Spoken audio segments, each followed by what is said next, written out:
Boker Tov, Shavua Tov, Mazel Tov, Sorot Tovot, Bezrat Hashem, des très bonnes nouvelles. Amen. Dans le cours de Nishmat, David ben Yosef Azaria, Nishmato ben Azaria, Nishmato ben Aiden. Amen. Être fier de son fils. Je peux te dire, moi. C'est vrai.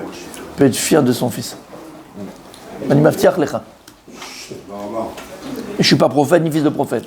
Maftiach lecha qu'il est fier de toi. Je crois que samedi soir, il a une couronne sur la tête. Aujourd'hui. C'est le cours que... Bien sûr, bien sûr, bien sûr, bien sûr. On continue, messieurs. Ve'omer Arav. Ve'achad atamimu. Donc une raison pourquoi Akadosh Baruch Hu n'a pas donné le salaire des mitzvot. Mipnei she'en adam raoui lischar ha'olam haba al yedei ma'asav atomim bilvad. אלא אף אחרי שעשה מעשים טובים, נותן לו האלוהים שכר זה רק בגלל שתי סיבות. Il dit parce que lorsqu'Akadosh Baruch Hu va donner le salaire d'une personne dans le monde futur, ce n'est pas simplement par rapport aux bonnes actions qu'il a fait dans ce monde-là. Et là, même après qu'il ait fait des choses qui sont bonnes et des bonnes choses, Akadosh Baruch Hu va lui donner encore un autre salaire et d'autres salaires. Pour deux raisons. Siba achati, première raison, mipnei shlimed livnei adam achrim et avodat haborei yitbarach v'idrich otam lasot tov. Parce que regarde, imagine quelqu'un maintenant, il étudie la Torah, il enseigne la Torah. Le fait d'enseigner la Torah en tant que tel, donc tu étudies en même temps que tu enseignes. Déjà, tu as un salaire pour ça. Tu devrais avoir un salaire pour l'étude de la Torah que tu fais et l'enseignement que tu fais. Mais il dit le Rav, en vérité, ce ne serait pas là. Parce que quand tu vas enseigner aux autres, il y a écrit dans le verset, il y a écrit que tout celui qui donne du mérite aux autres, et donc il va enseigner la Torah aux autres, qui vont rapprocher les autres à la Torah.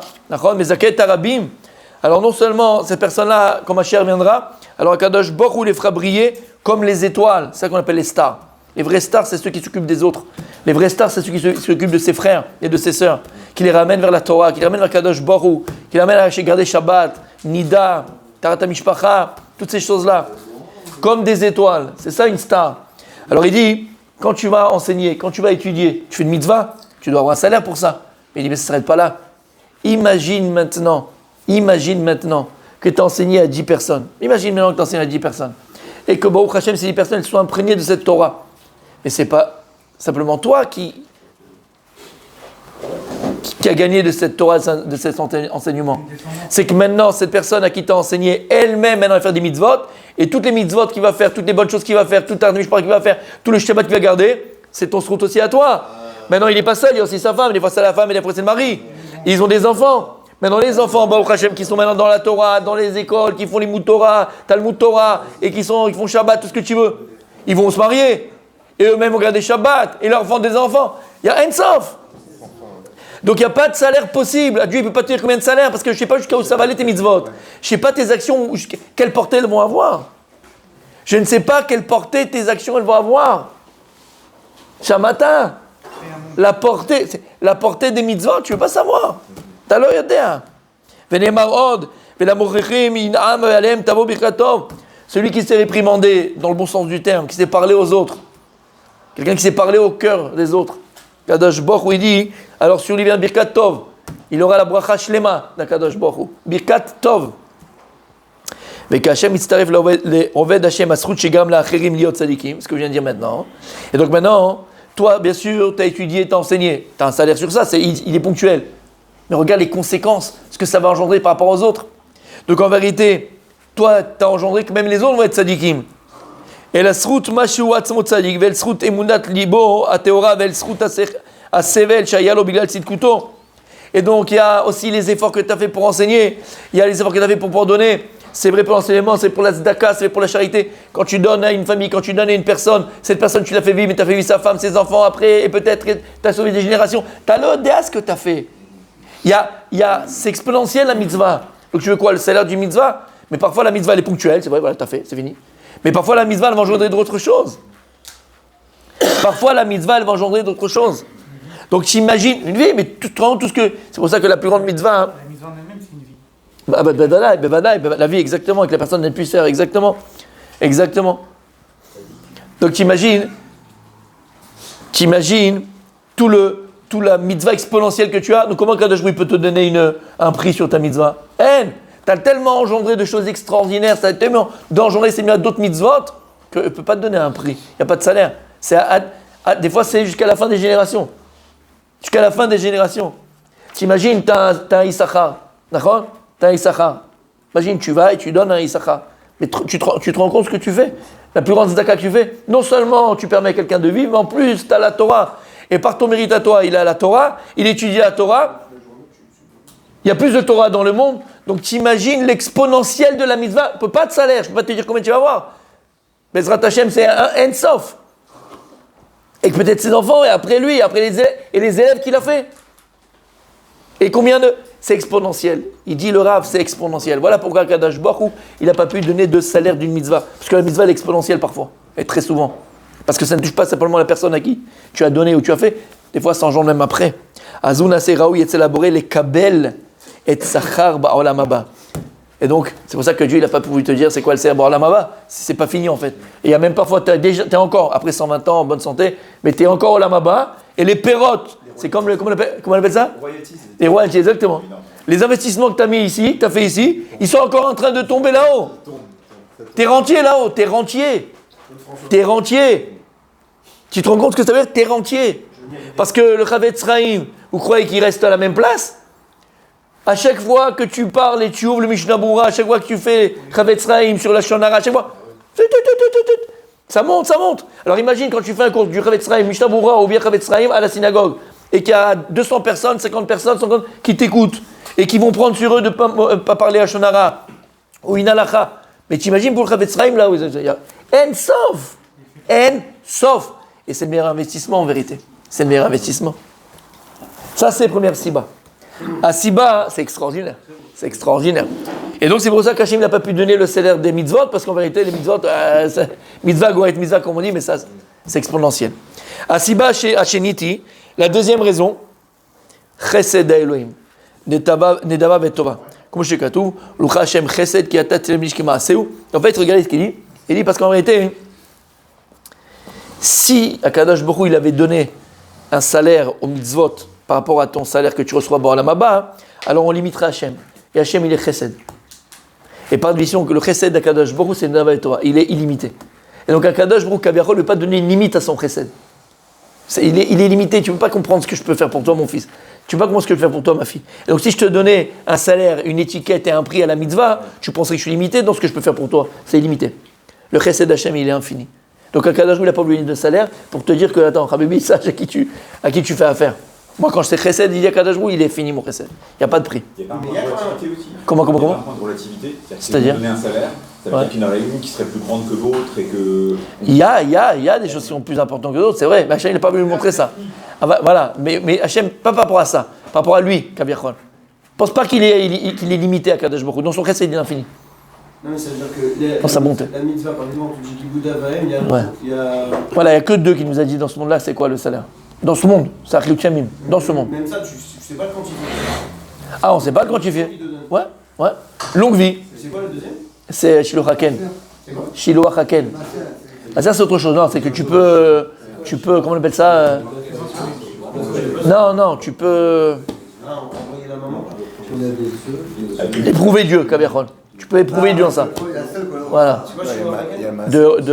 Quand il y a la maman sur ses œufs, on revoit la mère, on prend les œufs et on les ramène. Shiloh Haken. Longue vie. Le masser aussi. Achlut Shamim. Comment? On connaît la raison, il n'y a pas. Voilà. Le masser aussi. Il dit ça là-dessus. Amen. Comment? Non, le maaser, c'est pour éprouver Dieu, c'est pas que le salaire. Oui, pour éprouver, mais là, on n'éprouve pas Dieu. Non, je parlais pas du salaire. Ouais. Éprouver Dieu. Et là, il y a d'autres encore. J'ai oublié de dire. Lesquels? Quand Mishomer à la paix, les créateurs Torah, Mikabel, Sraram et tout ça. Quoi? Mais vendredi, tu dis. J'ai rien compris. Shabbat. Ouais. Qu'est-ce qu'il y a? Shabbat, tu dis. Non. Alors ça. J'explique. D'ailleurs, bon, ça fait longtemps que je voulais changer le truc, mais bon, c'est le Mishnah. Parce que, il faut savoir, il y a dans les Mishnayot, il y a des commentateurs, comme dans la Gemara, il y a les commentateurs stars, entre guillemets. Dans la Gemara, toute ta Gemara, t'as Rashi à droite, t'as Tosfot à gauche, t'as les commentateurs. Quand tu ouvres une Mishnah, c'est pareil. Dans la Mishnah, t'as le Barthénoura, c'est le Mefaresh sur la Mishnah, et t'as aussi Tosfot Yom Tov. Tosfot Yom, ça c'est le vin. Tosfot Yom Tov, il fait partie des commentateurs, c'est primordial de la Mishnah. Quand tu trouves une Mishnah, tu as Barthénoura et Tosfot Yom Tov, d'accord? En général, c'est comme ça, c'est comme Rashi et Tosfot, ok? Le Tosfot Yom Tov, il a vécu il y a 1000 ans, dans des Tosfotim, après Rashi, après des Tosafot. Et le Tosfot Yom Tov, alors je ne me rappelle plus l'année en hébreu, je ne sais plus c'est quoi, quelle année, d'accord? Il y a eu une année où il y a eu des communautés en Europe de l'Est qui ont été entièrement, c'était une Shoah. Décimés, d'accord? Il y a plus de 300 000 morts. Chez Mishmor, ce qu'il y a eu, ils n'étaient pas aussi nombreux, donc 300 000 morts.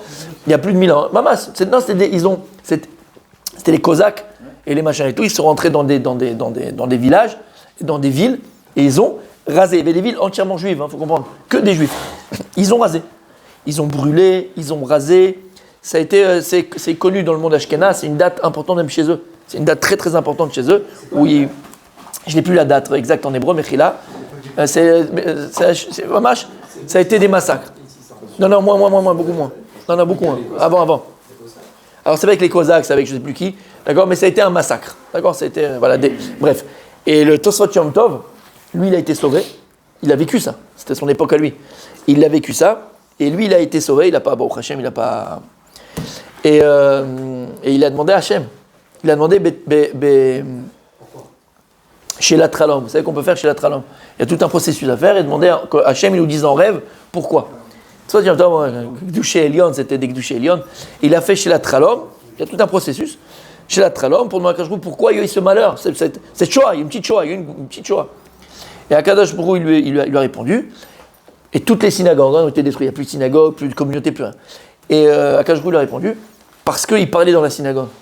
À leur époque à eux, les gens n'honoraient pas la synagogue et ils parlaient à la synagogue. Voilà pourquoi ça arrivait ce malheur et pourquoi toutes les synagogues à ce moment-là, elles ont été détruites. Tout a été détruit. Et Tosfot Yom Tov, quand il a entendu ça, il a compris pourquoi ça arrivait et la gravité de parler à la synagogue. On l'a répété 1000 fois, la gravité de parler à la synagogue. Et d'ailleurs, on avait demandé, je crois, comment il s'appelait ? Après la deuxième guerre. Après la deuxième guerre, je sais pas, de Lublin, je crois que c'était à lui qu'ils ont demandé. Ils lui ont demandé pourquoi est-ce que la Shoah, elle a eu dans l'Europe de l'Est et pas eu pour les Sfaradim, même s'il y a eu en Tunisie. C'est-à-dire qu'en Tunisie, il y a 1600 qui ont été envoyés. Il n'y a pas eu beaucoup.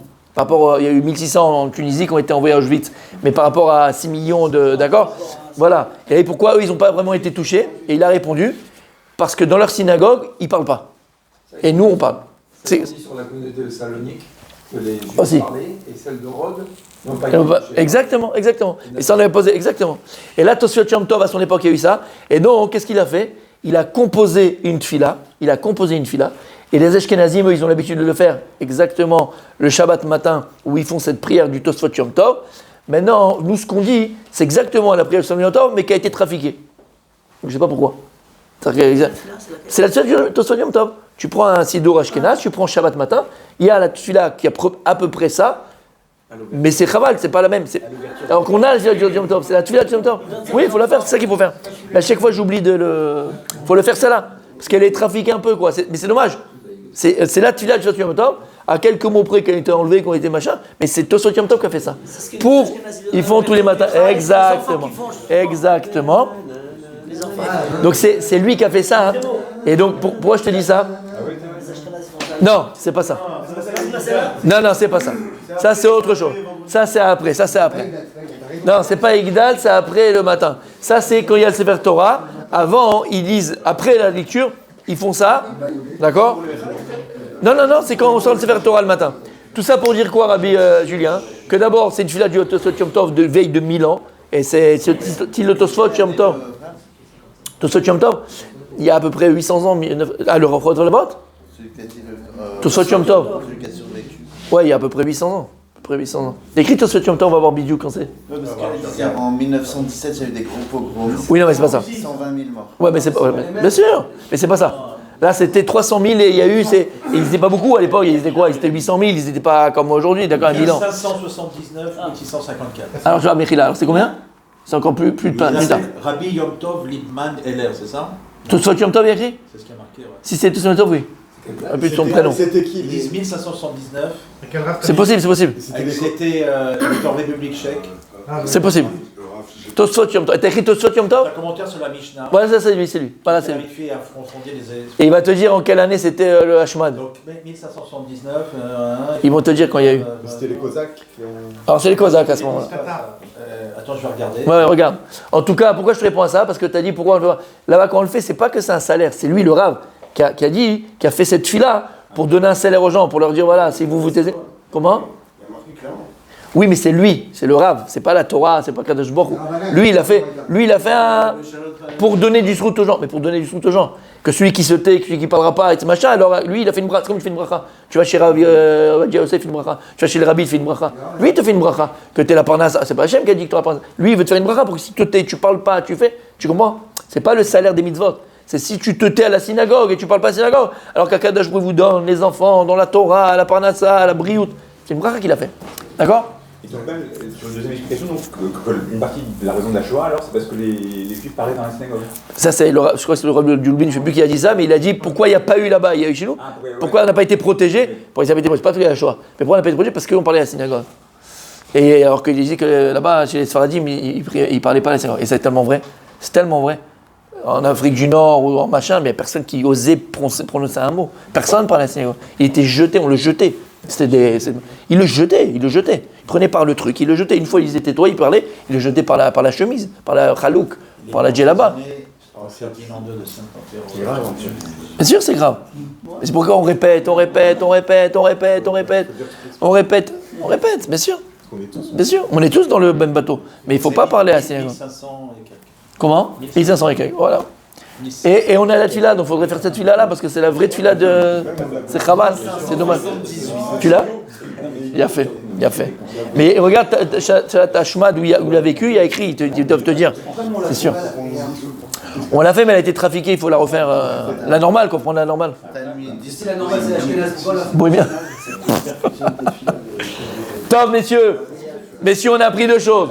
Donc aujourd'hui, on a appris, lui dire pourquoi il n'y a pas le salaire mitzvot Barnamaba. Premièrement, parce que les mitzvot que tu vas faire, elles sont exponentielles. Taloïdea, comme on a dit. Imagine maintenant toi, tu vas enseigner la Torah et tu vas faire changer les gens. Tu vas leur mettre dans la Torah, ils vont faire Shabbat, ils vont faire Tahara, Gdusha, ils vont faire Kashrut. C'est lui, c'est sa femme, ses enfants, les petits-enfants, C'est exponentiel. Imagine maintenant toi, tu as un Issachar. Imagine toi, tu vas aider une famille de Torah. Lui, il va pouvoir étudier, il va pouvoir enseigner. C'est lui, c'est les Emidim. Regarde tout ce que. Je ne vais pas donner le salaire de ça, c'est exponentiel. Deuxièmement, on a dit pourquoi il n'y a pas de. Parce qu'Akadosh Baruch Hu, il n'a pas lu croire, il a pas lu que tu crois qu'il est limité.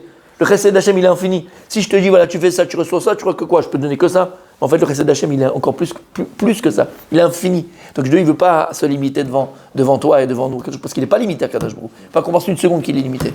On continue demain, on a une achana extraordinaire, messieurs. Celui qui va écouter cette achana, sa vie, c'est